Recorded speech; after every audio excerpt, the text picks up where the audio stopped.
IPCയുടെ സ്ഥാനത്ത് ഭാരതീയ ന്യായ സംഹിത എന്ന് പറയുന്ന പുതിയ നിയമസംഹിതയാണ് ഇന്ത്യയിൽ നിലവിൽ വരിക.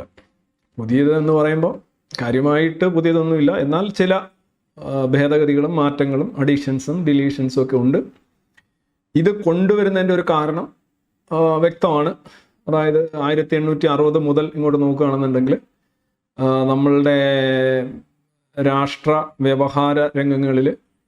വ്യവഹാര രംഗങ്ങളിൽ കാര്യമായ മാറ്റം സംഭവിച്ചിട്ടുണ്ട്. ക്രൈമുകളുടെ കാര്യത്തിൽ, സ്വഭാവത്തിൽ, ഉള്ളടക്കത്തിൽ മാറ്റങ്ങൾ സംഭവിച്ചിട്ടുണ്ട്. അതിനുപയോഗിക്കുന്ന വഴികൾ, പിന്നെ ആധുനിക സാങ്കേതിക വിദ്യയുടെ കടന്നുവരവോടുകൂടി കുറ്റങ്ങളുടെ രൂപവും ഭാവവും സ്വഭാവവും ഒക്കെ ഒരുപാട് മാറിയിട്ടുണ്ട്. ഉദാഹരണമായിട്ട് ഒരു 10-30 വർഷത്തിന് മുന്നേ, അല്ലെങ്കിൽ ഒരു 35 വർഷത്തിന് മുന്നെയൊക്കെ ഈ സൈബർ കുറ്റങ്ങൾ എന്നൊക്കെ പറയുമ്പോൾ ആളുകൾ എന്താണ് എന്ന് പോലും ആളുകൾക്ക് അറിയാൻ വയ്യാത്തൊരവസ്ഥയുണ്ട്. ഇന്ന് കുറ്റങ്ങൾ പലതും സൈബർ വഴിയാണ്. പിന്നെ അതുപോലെ തന്നെ നമ്മളുടെ മാറുന്ന ലിംഗനീതി സംബന്ധിച്ചിട്ടുള്ള നമ്മളുടെ സങ്കല്പങ്ങൾ, മനുഷ്യാവകാശ സങ്കല്പങ്ങൾ, അന്താരാഷ്ട്ര നിയമങ്ങൾ, സാമ്പത്തിക നയം സംബന്ധിച്ച് നമ്മളുടെ പോളിസി മാറ്റങ്ങൾ, ഇതെല്ലാം തന്നെ ഈ കുറ്റകൃത്യങ്ങളുടെയും അതോടൊപ്പം തന്നെ സമൂഹത്തിൽ അതുണ്ടാക്കുന്ന പ്രശ്നങ്ങളുടെയും ഒക്കെ സ്വഭാവത്തെ കാര്യമായിട്ട് ബാധിച്ചിട്ടുണ്ട്. പിന്നെ മാത്രമല്ല, ഈ ഇന്ത്യൻ പീനൽ കോഡ് എന്ന് പറയുന്നതും അതോടനുബന്ധിച്ചുള്ള ക്രിമിനൽ പ്രൊസീജിയർ കോഡ് 73, അതുപോലെ തന്നെ എവിഡൻസ് ആക്ട്, ഇതെല്ലാം നോക്കുകയാണെന്നുണ്ടെങ്കിൽ ഇതെല്ലാം ബേസിക്കലി ഒരു ബ്രിട്ടീഷ് കൊളോണിയൽ ഭരണകൂടത്തിൻ്റെ ഒരു പ്രോഡക്റ്റാണ്. അവിടുത്തെ പാർലമെൻറ്റിൽ പാസ്സാക്കി ഇവിടെ കൊണ്ടുവന്ന് ഇവിടെ കോളനിയിലുള്ള മനുഷ്യരെ നിയന്ത്രിക്കാനും അവരെ നേർവഴിക്ക് നയിക്കാനും ബ്രിട്ടീഷ് ക്രൗണിനെ സംരക്ഷിക്കാനും ബ്രിട്ടീഷ് ഭരണത്തിൻ്റെ കീഴിൽ സമൂഹത്തിൽ ക്രമസമാധാനം ഉറപ്പുവരുത്താനും ഒക്കെ ആയിട്ടാണ് ഈ IPC കൊണ്ടുവന്നിട്ടുള്ളത്. അപ്പോൾ actually it's penal code by the British for the Indians ആയിരുന്നു. ഇന്ത്യ സ്വാതന്ത്ര്യം പ്രാപിച്ച് ഇത്രയും നാളായി. അപ്പോൾ ഇന്ത്യയുടേതായിട്ടുള്ള ഒരു പീനൽ കോഡ് ഇല്ലേ എന്ന് ചോദിക്കുമ്പോൾ ഇല്ല എന്ന് പറയേണ്ടിയിരുന്നു. പക്ഷേ somehow Indian penal code work ചെയ്തുകൊണ്ടിരുന്നു. പറയത്തക്ക പ്രശ്നങ്ങളൊന്നും പല ഏരിയയിലും ഇല്ലെങ്കിലും ചില ഏരിയയിലൊക്കെ ഉണ്ടായിരുന്നു. പക്ഷേ ആ പ്രശ്നങ്ങളൊക്കെ ഈ പുതിയ ഭാരതീയ ന്യായ സംഹിതയിൽ അഡ്രസ്സ് ചെയ്തിട്ടുണ്ടോ എന്ന് ചോദിച്ചാൽ എൻ്റെ അഭിപ്രായത്തിൽ കാര്യമായ മാറ്റമൊന്നും ഞാൻ കാണുന്നില്ല. ചില ചേഞ്ചുകളൊക്കെ ഉണ്ട്, അത് കോസ്മെറ്റിക് ചേഞ്ചുകളാണ്. ഇപ്പോൾ ക്രൗൺ എന്നുള്ള പരാമർശം IPCയിൽ ചറപറ ഉണ്ടായിരുന്നു, അതെല്ലാം നീക്കം ചെയ്തിട്ടുണ്ട്. IPCയിൽ ഉണ്ടായിരുന്ന എംപയർ എന്നുള്ള പരാമർശം വരുന്നില്ല. എംപയറും ക്രൗണും ഒന്നും ഇപ്പോൾ ഇല്ല, അതുകൊണ്ട് തന്നെ ആ പരാമർശങ്ങളുടെ ആവശ്യമില്ല. പിന്നെ അതുപോലെ തന്നെ IPCയിലെ 500-ലധികം സെക്ഷൻസ് ഉണ്ടായിരുന്നു, അതെല്ലാം കൂടെ കുറച്ച് കൊണ്ടുവന്നു. ഒരു 150 സെക്ഷനിലധികം കളഞ്ഞു. പലതിൻ്റെയും വാക്കുകൾ റിവൈസ് ചെയ്തു, കടുവറുത്തെടുത്തു. പിന്നെ അതുപോലെ തന്നെ കുറച്ചുകൂടെ അടുക്കും ചിട്ടയും BNSൽ കാണാൻ കഴിയും. കാരണം സ്വാഭാവികമായിട്ട് അന്ന് ഒരേ കുറ്റത്തിന് വ്യത്യസ്ത സെക്ഷനുകളിലായിട്ട് ഇങ്ങനെ ചിതറപ്പെട്ട സ്കാറ്റേഡ് ആയിരുന്നു IPC. ആ സ്കാറ്റേഡ് ആയിട്ടുള്ള രൂപത്തിന് കുറച്ചുകൂടി ഒരു അടുക്കും ചിട്ടയും ഇതിനകത്ത് കൊണ്ടുവന്നിട്ടുണ്ട്. പിന്നെ ഇത് പഠിക്കുന്ന ആളുകൾക്കും ന്യായാധിപന്മാർക്കും ഒരു ചെറിയ പ്രശ്നം ആദ്യം ഉണ്ടാവും. കാരണം അവർ പഠിച്ചു വെച്ചിട്ടുള്ള സെക്ഷൻസും നമ്പേഴ്സും ഒക്കെ ഇപ്പോൾ കുറേ മാറുന്നുണ്ട്. പിന്നെ മാത്രമല്ല, ഈ ക്ലബിങ് വന്നിട്ടുണ്ട്. മറ്റേത് പലയിടത്തായിട്ട് കിടന്നത് ഒരിടത്ത് കൊണ്ടുവരുമ്പോഴും അത് പഠിക്കാനും ഓർക്കാനും ഒക്കെ സഹായകരമാണ്. ഇപ്പോൾ പഴയ LLBയും ഒക്കെ പഠിച്ച ആളുകൾക്ക് എനിക്ക് തോന്നുന്നു അവർക്കായിരിക്കും എളുപ്പം. അവർ പഴയത് വെച്ചുകൊണ്ട് ഇൻ കമ്പാരിസൺ പുതിയത് പഠിക്കുക. അന്നത്തെ 344 ഇന്ന് എവിടെയാണ് എന്ന് പഠിച്ച് പോകാമെന്നുണ്ടെങ്കിൽ അവർക്കും വലിയ പ്രശ്നമില്ല. പ്രശ്നം പലപ്പോഴും വരാൻ സാധ്യതയുള്ളത് ഒരു ഒരു ട്രാൻസിറ്റ് പീരീഡിൽ ഈ പഴയ IPC പ്രകാരം രജിസ്റ്റർ ചെയ്ത FIRകൾ ഈ ഭാരതീയ ന്യായ സംഹിതയിലേക്ക് മാറുമ്പോൾ എങ്ങനെയാണ് അതിൻ്റെ പരിഗണന, അതിൻ്റെ പ്രൊവിഷൻസ്, കണ്ടീഷൻസ്, ടേംസ് എന്നൊക്കെ ഉള്ളത് അറിയേണ്ടിയിരിക്കുകയാണ്. ഇപ്പോൾ ആക്ട് ആയിട്ടുണ്ട്. 2023 ഡിസംബർ 25 രാഷ്ട്രപതി അത് അംഗീകരിച്ചു. പക്ഷേ അപ്പോഴും ആയിട്ടില്ല. പക്ഷേ ആക്ട് നോട്ടിഫിക്കേഷൻ ആയിട്ടുണ്ട്. നോട്ടിഫിക്കേഷൻ അനുസരിച്ച് ജൂലൈ 1 മുതൽ IPC മാറുകയാണ്, ഇന്ത്യൻ പീനൽ കോഡ് മാറുകയാണ്. ഭാരതീയ ന്യായ സംഹിത നോക്കുക. ഇത് Indian penal code 1860, Indian evidence act 1872, പിന്നെ code of criminal procedure CRPC 1973. ഈ 3 ഗ്രന്ഥങ്ങളിലാണ് ഇന്ത്യൻ നിയമവ്യവസ്ഥ മുന്നോട്ട് പോകുന്നത്. പീനൽ കോഡ് എന്ന് പറഞ്ഞു കഴിഞ്ഞാൽ കുറ്റം, ഉള്ളടക്കം, അതിൻ്റെ ശിക്ഷ, അതാണ് പീനൽ കോഡിലുള്ളത്. എവിഡൻസ് ആക്ട് എന്ന് പറയുന്നത് ഈ ശിക്ഷ വിധിക്കാനായിട്ട് എന്തൊക്കെ എവിഡൻസ് നിങ്ങൾക്ക് സമർപ്പിക്കാം, എന്തൊക്കെ സാധുവാണ്, അഡ്മിസബിലിറ്റി ഓഫ് എവിഡൻസ് എന്നാണ് പറയുന്നത്. എന്താണ് ഫേക്ക് എവിഡൻസ് എന്നൊക്കെ ഉള്ളത് ചർച്ച ചെയ്യുന്നതാണ് ഈ ഇന്ത്യൻ എവിഡൻസ് ആക്ട് എന്ന് പറഞ്ഞാൽ 1872 പുസ്തകം. അതുപോലെ തന്നെ ഈ code of criminal procedure code എന്ന് പറഞ്ഞാൽ ഇത്രയേ ഉള്ളൂ. ട്രയൽ, വിറ്റ്നസ്, അതിൻ്റെ പ്രൊസീജിയേഴ്സ്, അറസ്റ്റ്, ഡിറ്റൻഷൻ, ഇങ്ങനെയൊക്കെയുള്ള ഒരേ ഇതില്ലേ. ഈ ഒരു കുറ്റം ചെയ്തു കഴിഞ്ഞാൽ ആ കുറ്റം ശിക്ഷിക്കുന്ന വിസ്താരം എന്ന് പറയുന്ന സംഗതി, ട്രയൽ, എങ്ങനെ ട്രയൽ നടത്തണം, ഇതൊക്കെ പ്രതിപാദിക്കുന്ന പുസ്തകമാണ് ക്രിമിനൽ പ്രൊസീജിയർ കോഡ് 1973. 1973 CRPC വരുന്നത് ഇന്ത്യൻ പീനൽ കോഡിൻ്റെ ഒരു ഉൽപ്പന്നം എന്ന നിലയിലാണ്. പക്ഷേ അത് കുറച്ചുകൂടെ ക്ലാരിറ്റി കൊണ്ടുവരും. ഇത് വഴിയാണ് കോർട്ട് പ്രൊസീഡിങ്സും ഒക്കെ നടത്തുക. അപ്പം അതിന് പകരം 3 ബില്ലുകളായിരുന്നു 2023 ഓഗസ്റ്റിൽ അമിത്ഷാ കൊണ്ടുവന്നത്. ഭാരതീയ ന്യായ സംഹിത, ഇവിടെ നോക്കുക, അതിനകത്തൊരു പ്രത്യേകത, ന്യായ സംഹിത എന്നുള്ള വാക്കാണ് പീനൽ കോഡിന് പകരം ഉപയോഗിച്ചിരിക്കുന്നത്. അപ്പം എന്താണ് ന്യായം എന്ന് പറഞ്ഞാൽ ജസ്റ്റിസാണ്. പീനൽ കോഡ് എന്ന് പറഞ്ഞു കഴിഞ്ഞാൽ, പീനൽ എന്ന് പറയുമ്പോൾ പണിഷ്മെൻ്റ് ആണ് അല്ലേ.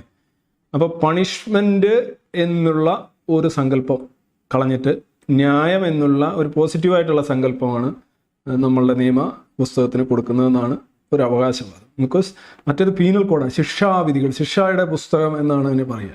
ഇതങ്ങനെയല്ല, ഇത് ന്യായം നടപ്പിലാക്കുന്ന പുസ്തകം എന്നുള്ളതാണ്. അപ്പോൾ അതൊരു പോസിറ്റീവ് ചേഞ്ചായിട്ട് അവകാശപ്പെടുന്നുണ്ട്.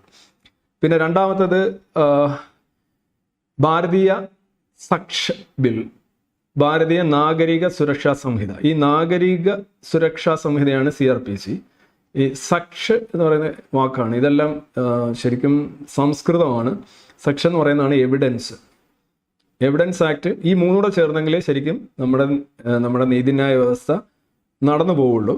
അത് 3 എണ്ണം ഉണ്ടായിരുന്നു. ആ 3-ന് പകരം യഥാക്രമം പീനൽ കോഡിനെ ഭാരതീയ ന്യായ സംഹിത എന്നാക്കി. സക്ഷ് എന്ന് പറയുന്നത് എവിഡൻസ് ആണ്. ഇന്ത്യൻ എവിഡൻസ് ആക്ട് 1872 അതാണ് ഭാരതീയ സക്ഷ് ബില്ലാക്കി. പിന്നെ ഭാരതീയ നാഗരിക് സുരക്ഷാ സംഹിത, നാഗരിക് പൗരന്മാരുടെ സുരക്ഷാ സംഹിത എന്ന് പറഞ്ഞാൽ കോഡ് എന്നുള്ള അർത്ഥമാണ്. ഇത് 3ആണ് വന്നിരിക്കുന്നത്. അപ്പോൾ ഒരു ജസ്റ്റിസിന് പ്രധാനമായിട്ട് നമ്മൾ ഇതൊന്ന് അമെൻഡ് ചെയ്യുമ്പോൾ എന്താണ് നോക്കുന്നത്? ഒന്ന്, ഞാൻ പറഞ്ഞു ടൈമിലി മാറിയിട്ടുണ്ട്, കുറ്റങ്ങളുടെ നേച്ചറും കാര്യങ്ങളും എല്ലാം മാറിയിട്ടുണ്ട്, സമയം എല്ലാം മാറിയിട്ടുണ്ട്. അപ്പോൾ പ്രധാനപ്പെട്ട ഗുണങ്ങൾ അല്ലെങ്കിൽ ക്വാളിറ്റീസ് എന്ന് നമ്മൾ പറയുന്നത് ഒരു നല്ല നീതിന്യായ വ്യവസ്ഥയുടെ ഒന്ന് ടൈംലി ഡിസ്ട്രിബ്യൂഷൻ ഓഫ് ജസ്റ്റിസ്. നീതി വൈകാൻ പാടില്ല.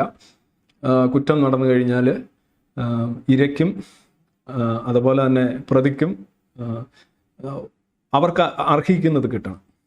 ഒരാൾക്ക് കോമ്പൻസേഷൻ കിട്ടണം, മറ്റേ ആൾക്ക് ഫെയർ ട്രയൽ കിട്ടണം, ഒരാൾക്ക് ശിക്ഷ കിട്ടണം, അത് പെട്ടെന്ന് കിട്ടണം, സമയത്ത് കിട്ടണം. അങ്ങനെ കിട്ടാൻ സഹായിക്കുന്ന ഏത് നീതിന്യായ വ്യവസ്ഥയും നല്ലതാണ്, ഗുണകരമാണ് എന്ന് നമ്മൾ പറയും. ഇന്ത്യൻ നീതിന്യായ വ്യവസ്ഥ ആ രീതിയിൽ നോക്കിയാൽ അങ്ങനെയാണെന്ന് പറയാൻ കഴിയില്ല. ഈ BNS വരുമ്പോഴും എന്തെങ്കിലും കാര്യമായ മാറ്റം അതിൽ പ്രതീക്ഷിക്കാനാവില്ല എന്ന് തന്നെയാണ് പറയേണ്ടത്. ഇനി മറ്റൊന്നുള്ളത് ഫെയർ ട്രയലാണ് മറ്റൊരു നല്ല നീതിന്യായ വ്യവസ്ഥയുടെ ഒരു ലക്ഷണം.